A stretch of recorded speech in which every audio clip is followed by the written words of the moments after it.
Dans un peu plus d'une heure, les candidats au bac vont plancher sur l'épreuve de philo. 3 sujets au choix, 2 dissertations et un commentaire de texte. Autre épreuve qui attend les lycéens, cette vague de chaleur qui déferle sur le pays. Début aujourd'hui de la grand-messe du numérique français. Le salon Vivatech ouvre ses portes ce mercredi. Bruno Le Maire, le ministre de l'économie, y est attendu dans la journée pour rencontrer les acteurs de la French Tech. Europe Matin, Dimitri Pavlenko. Va-t-on manquer de gaz l'hiver prochain? L'Agence internationale de l'énergie ne l'excluait pas le week-end dernier. On en parle ce matin avec l'un des acteurs du gaz en France. Bonjour Dominique Maucly. Bonjour. Bienvenue sur Europe 1. Vous êtes le PDG de Terregas. C'est l'un des 2 grands opérateurs du réseau de transport de gaz en France. L'autre, c'est GRT Gaz. Alors vous êtes le plus petit des 2, c'est ça hein? Alors on est le plus petit des 2. La France est dans ce domaine-là organisée autour de 2 grands opérateurs. Nous, on a 5000 km de pipeline. Ouais. Donc, dans le sud, c'est nous. Le quart sud-ouest, c'est voilà, ça. dans le quart sud-ouest, c'est nous. Et c'est historique. Voilà, vous avez aussi des sites de stockage de gaz naturel qui représentent le quart des capacités françaises. Tout à fait. Donc on a 2 sites de stockage qui sont des sites souterrains, donc à 500 mètres sous terre. Il y a du gaz qui est stocké et on a effectivement le quart des stockages de gaz naturel en France. Alors on parle beaucoup du gaz en ce moment, Dominique Maucly, au fond de guerre en Ukraine, qui remodèle complètement en profondeur la carte européenne du gaz.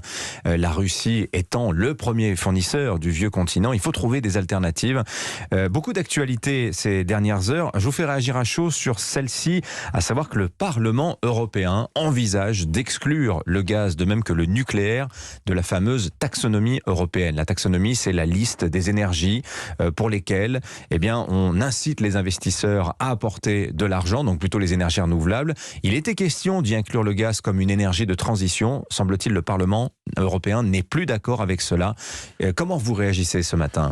Typiquement, on est là sur un débat entre la Commission et le Parlement. Pour nous, ce qui est important, c'est de se projeter dans l'avenir. Et la raison pour laquelle on soutient le fait que les infrastructures et les industries gazières doivent faire partie de ce panel d'industries soutenues dans le domaine de la taxonomie, c'est-à-dire avoir accès à des financements qui sont des financements verts, etc., c'est simplement parce que dans la transition, on va avoir besoin du gaz et des gaz verts demain. Alors, dans les gaz, vous avez le gaz naturel, mais vous avez aussi les biométhanes, vous avez l'hydrogène, et tout ça, c'est une industrie de même nature, et la couper, en tout cas, de l'accès à ces financements qui sont des financements incitatifs, eh bien ça, ce serait dommage. Et donc, il va y avoir ce débat, et on le prend comme un débat à ce stade. On parlera de l'hydrogène, parce que vous êtes aussi un acteur de l'hydrogène, mais donc il y aurait des gaz finançables et d'autres qui ne le seraient pas, à commencer par le gaz naturel.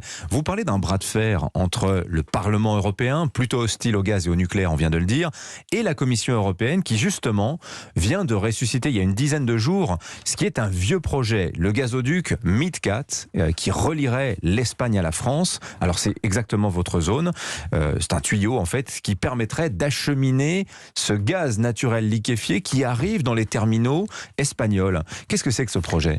Alors en fait, ce qu'il faut bien avoir en tête, c'est que l'Espagne est une zone qui a été équipée de terminaux de gaz naturel liquéfié depuis longtemps. Alors pourquoi des terminaux de gaz naturel liquéfié?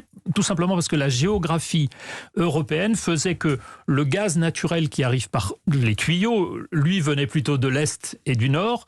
L'Espagne étant loin, mécaniquement. L'Espagne étant loin, oui. Et en même temps, l'Europe ayant imaginé qu'il pouvait y avoir des crises comme celles dans lesquelles on est aujourd'hui, avait imaginé et avait installé des terminaux de gaz naturel liquéfié. Simplement, quand ils sont là, quand ils sont remplis, on ne peut pas remonter ce gaz vers le nord de l'Europe parce qu'il n'y a pas les interconnexions qui permettent de faciliter, de donner accès au nord de l'Europe à ce gaz. Donc, il manque le tronçon pour relier ces terminaux au reste de l'Europe. Et ces MidCat, ces 230 km de tuyaux, serait ce chaînon manquant. Donc ce chaînon qui permet... Alors aujourd'hui, il y a 2 canalisations qui permettent de remonter ou de descendre du gaz depuis le nord ou de remonter depuis le sud du gaz, depuis l'Espagne vers le reste de l'Europe.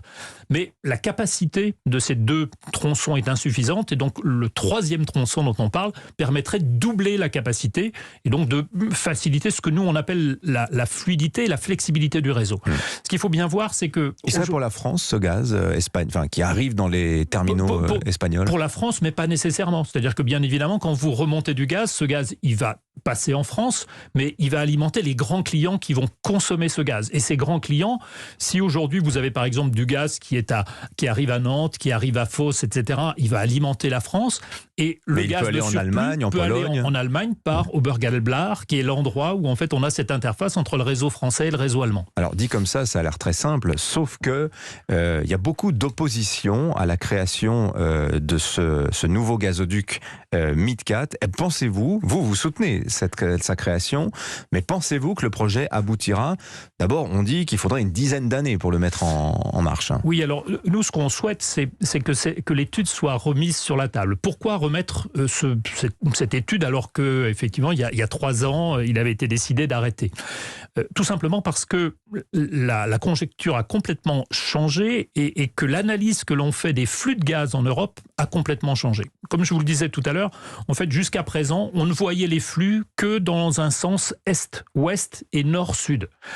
On oubliait complètement ce que j'appelle l'arc atlantique, qui est l'arc qui livre le gaz naturel liquéfié et qui va donc depuis l'Espagne jusqu'au nord de l'Europe. Gaz naturel liquéfié qui vient du Qatar, des États-Unis, qui sont les grands producteurs mondiaux de gaz naturel liquéfié. Oui, tout à fait. Donc, on est sur des productions qui, du coup, sont indépendantes des productions russes et on peut alimenter comme ça une grande partie de l'Europe avec ce genre de gaz naturel liquéfié et les terminaux en question. On peut parler d'inversion des flux, puisque vous dites le gaz venait du nord pour alimenter le sud, et aujourd'hui, c'est peut-être le contraire qui est en train de se produire? Aujourd'hui, pour se rendre indépendant du gaz russe, il y a 2 choses à faire de façon urgente et tout ça a été reconnu dans le plan REPowerEU. La première chose, c'est d'installer des terminaux de gaz naturel liquéfié complémentaires dans le nord de l'Allemagne pour remplacer justement ce gaz qui arrivait jusqu'à présent par Nord Stream. Et puis, c'est fluidifier l'ensemble du réseau pour permettre au gaz qui lui arrive dans le sud de remonter vers le nord. Et c'est pour ça qu'il faut étudier ce terminal, mais il faut cette interface à nouveau, mais il ne faut pas l'étudier uniquement dans une perspective qui est une perspective gaz. Et c'est pour ça que nous, on n'appelle pas ce nouveau projet MidCat, c'est la future dorsale hydrogène du réseau énergétique français. Il faut voir le coup d'après. Il faut voir au-delà du gaz. Exactement. Alors, cette dorsale hydrogène dont vous venez de parler, il est prévu qu'elle fasse 23 000 km. Donc on voit bien cette idée d'une colonne vertébrale permettant de distribuer l'hydrogène à l'avenir. Vous pensez vraiment que vous, acteur du marché gazier, l'hydrogène est une énergie d'avenir? Eh bien, l'hydrogène est complètement une énergie d'avenir. C'est une énergie dont les industriels ont besoin pour remplacer un certain nombre de produits qui sont des produits qui sont décomposés aujourd'hui pour en extraire l'hydrogène et pour l'utiliser dans les process industriels. Et c'est aussi un complément énergétique indispensable. Dans le monde électrifié vers lequel on va, c'est-à-dire avec beaucoup de renouvelables, et c'est aussi un des éléments importants du programme REPowerEU, on va à très court terme remplacer, ou en tout cas accompagner l'ensemble des énergies primaires par des énergies renouvelables.